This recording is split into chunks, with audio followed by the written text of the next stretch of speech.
In my high school there is a rule that was added my junior year and is even in bold in the student parent handbook. This rule was that students are not allowed off campus during the 10-minute passing period at all. The reason that this rule exists is that my sophomore year I was really craving a Starbucks during my first period, so in the last few minutes of the period I mobile ordered a coffee and then during break ran half a mile to pick up my coffee and walk back. I made it back to my class on time, but the school still tried to get me in trouble until I said show me where it says I can't leave campus during the passing period in the handbook and I will accept any punishment. Otherwise you have no grounds to punish me, and after 20 minutes of sitting in the office I got out with no punishment. Then my junior year that rule was added to the handbook. To this day it's one of my worst accomplishments.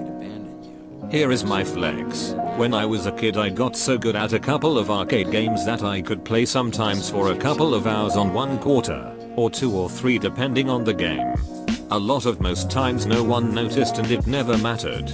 Well, our local comic book store put up a sign limiting each player to 30 minutes at a time because of me. They had like 2 machines, and sometimes I'd hog them thinking I was cool. I'm sure I was the annoying little nerd kid in retrospect. They banned doing handstands at my primary school because we used to play the game where you'd sing a song and go up into a handstand, and when I went up, for some reason my arm just gave way and I landed on my shoulder and broke my collarbone. I saw my old teacher a few weeks ago and apparently that's the handstand story equivalent of the boy who swung back on his chair and cracked his head open. That actually happened at my high school. The kid had to get staples in the back of his head. I'm surprised I didn't with the amount of times I leant back and fell into a table behind me. I would always do it though. It was the only thing I could get away with in class without getting kicked out 100% of the time. Also, in senior school a friend and I got bored, so we thought it would be funny to set up rules in our emails where an email from me would be forwarded back to me, and an email from him forwarded back to him. A few million emails and a crashed server later, and the IT team put a lot of restrictions on our emails out of nowhere. IT team put a lot of restrictions on our emails out of nowhere. Really out of nowhere? When I was younger, 3 or 4, my school had a large field near the entrance where we'd walk across to get to class from our drop-off room. I decided it would be funny to try and run away.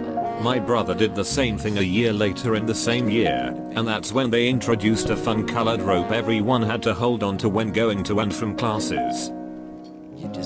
Back in the day, on Neopets, there was this rule that you couldn't make posts titled things like girls only party, but the rule was never enforced. So, one day, when I was 12, and on my mother's Neopets account, since I was too young to use the Neo boards, I made one of these boards.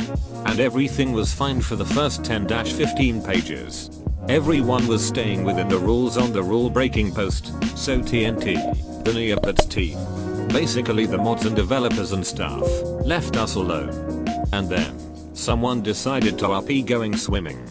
Which was kinda risky and I warned against it. Shortly thereafter, someone made a post that was pretty similar to the following. Oh, okay, gets out of water, bikini falls off. Oops. The board was instantly deleted. My mother's account was permanently frozen, and from that day forward, when someone used the word bikini on the Neo boards, a filter changed the word to cardigan. Mods need to delete this filth. I'm the reason my middle school had to add a no outside food to be delivered during school hours rule in the handbook. For my 12th birthday my mom brought me and like 10 other kids McDonald's during our lunch period. I guess it caused some jealousy because someone told the principal. Technically we didn't do anything wrong, but the next year, the rule was in the book. My freshman year of college, I made it so that no one in not just my dorm, but all dorms on campus, was allowed to use the microwave located in each of the dorm's common area after 10 PM, because drunk ass me went to microwave a Hot Pocket one night, and instead of setting the timer to 3 minutes, I set it to 30 minutes, which wouldn't have been a problem if I stayed there waiting for it, but drunk ass me decided at that moment, hey, you know what would be even better than being drunk? Being drunk and high. and proceeded to go back to my room for a bong hit, which turned into several, which turned into me nearly passing out, roused only by the now blaring fire alarm that made everyone else in the dorm to also have to go outside in the middle of the night.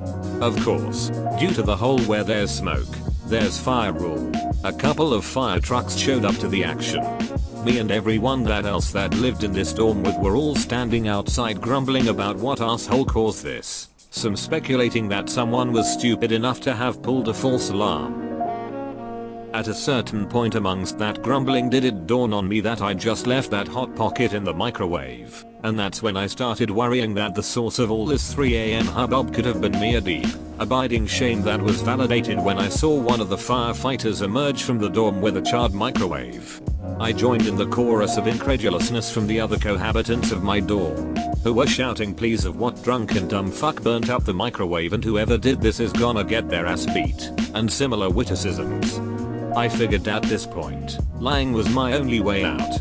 And in the end, it worked. No one that night ever found out it was me who burned up the microwave in my drunken and stoned state of dishevelment, and was the source of the no microwaves after 10 rule in the dorms that was enforced for the rest of the time I was in school, and could still be in place for all I know.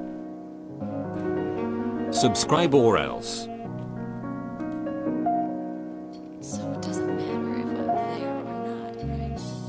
You were just afraid they'd abandon you. So you abandoned them. You distanced yourself from